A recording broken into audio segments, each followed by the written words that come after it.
Rahayu, Pak Grasius Iskaryanto dan kadang semuanya.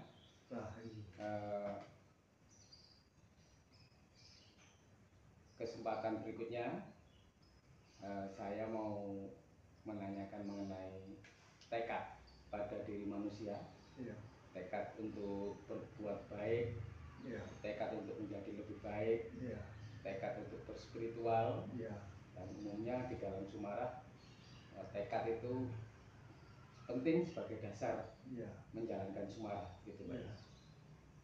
Mohon dibahas bagaimana tentang tekad ini. Monggo Pak. Tekad itu adalah sifat yang mengikuti ego. Jadi walau sejelek-jeleknya ego itu ada baiknya juga, yaitu salah satunya tekad itu. Jadi masih ada kebaikan. Jadi makanya ego itu juga anugerah dari Tuhan untuk kita ya. Salah satu kebaikan ego adalah tekad itu. Hanya saja harus kita fokuskan pada tekad yang baik. Jadi jangan sampai tekad untuk berbuat yang tidak baik. Tekad atau nekat beda nih Pak? Iya, tekad dan nekat.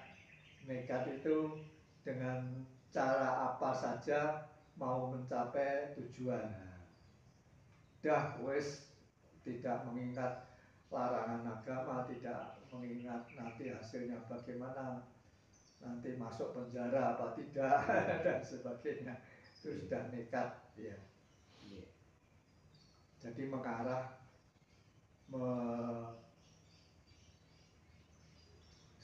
berbuat seperti tekad, padahal itu sebetulnya bukan tekad. Ya. Tekad di sini adalah khususnya yang baik untuk melakukan mencapai sesuatu yang baik. Tekad itu penting di dalam menjalani jalan hidup rohani Sumarah ing Allah, karena awal dari iman dan Sumarah itu memang diawali dengan tekad. Semakin besar tekad seseorang untuk mendekatkan diri pada Allah, akan semakin besar iman yang diberikan Allah kepada orang tersebut, dan semakin besar iman yang diberikan Allah kepada orang tersebut, akan semakin besar sumarah orang itu kepada Allah. Sedangkan tekad ini dapat kita lihat bukan dari perkataan kata-kata orang itu, bukan, tetapi dari wujud perbuatannya. Jadi orang itu mengatakan ya, tetapi kenyataannya tidak, berarti ya tekadnya tidak ada. Orang itu mengatakan ya untuk sampai pada suatu tempat yang sangat jauh sekali letaknya, pamannya jaraknya sampai 150 km, sampai 200 km secara rutin, di dalam keadaan sakit, di dalam keadaan hujan, di dalam keadaan malam, di dalam keadaan capek dan sebagainya, itu menunjukkan besarnya tekad itu.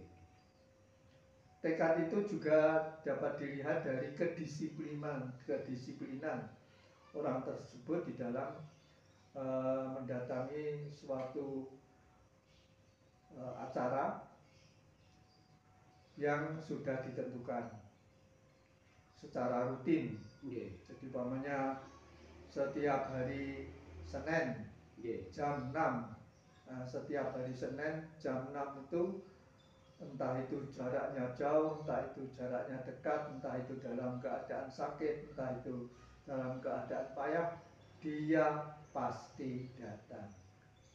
Itu adalah wujud tekad. Dari sebab itu di dalam jalan hidup rohani Sumarah ing Allah dikenal TKT mujud. Tekadnya itu terwujudkan di dalam tindakannya, di dalam perilakunya.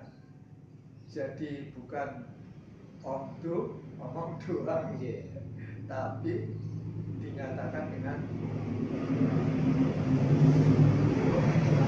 tekad. Dan tekad itu perlu dilatih dengan disiplin. Kalau sehingga tadi sudah kita bahas mengenai mengatasi lalai dan lupa tadi, yaitu dengan self disiplin, disiplin pribadi, tidak takut kepada pemimpin, tidak takut kepada guru, tidak takut kepada kepala, tetapi dari kesadaran diri sendiri untuk mencapai sesuatu yang baik. Jadi yang bisa mengukur adalah diri sendiri juga. Dan nanti sesudah dilakukan yang dapat melihat juga orang lain. Iya. Yang dapat menyatakan apakah itu benar atau tidak ya orang lain. Iya. Jadi fungsinya yang di dalam diri ini tekad itu berarti dari dirimu itu tidak ada alasan begitu. Iya. Jadi alasan sakit tidak ada, kamu bisa berjalan. Pokoknya kalau sakit tidak bisa berjalan baru itu. Tapi kalau sakit masih bisa berjalan, ya harus dijalan. Jadi sebenarnya alasan juga dibuat dari ego sendiri gitu. Iya. Jadi itu alasan untuk melemahkan tekad juga. Iya. Jadi sifat ego yang kurang baik itu selalu menghalang-halangi tujuan yang baik untuk mendekatkan diri pada Tuhan. Iya. Jadi sekali lagi melakukan sesuatu yang baik dengan disiplin tanpa takut, rasa takut, ini yang penting. Karena biasanya orang disiplin karena takut kepala. Sehingga kalau ada kepala dia disiplin, tapi nanti kepalanya tidak ada, dia seenaknya saja. Ini karena takut. Ya, jadi jangan karena takut, tetapi benar-benar karena kemauan yang baik. Jadi tekad itu kalau boleh dibilang tidak ada pamrihnya. Tidak ada pamrihnya juga. Jadi umpamanya datang di tempat latihan secara disiplin bukan karena takut pada guru, bukan ingin masuk surga, bukan juga takut masuk neraka. Jadi ya sudah terserah pada Tuhan. Yang terpenting menjalani dengan sebaik-baiknya. Iya, Pak Is. Jelas, Pak Is. Jelas dan gamblang. Ngaten. Matur nuwun Pak Grasius untuk penjelasannya. Demikian teman-teman jawaban penjelasan tentang tekad yang ada dalam diri kita. Semoga bermanfaat untuk kita semuanya. Matur nuwun sangat. Rahayu. Rahayu.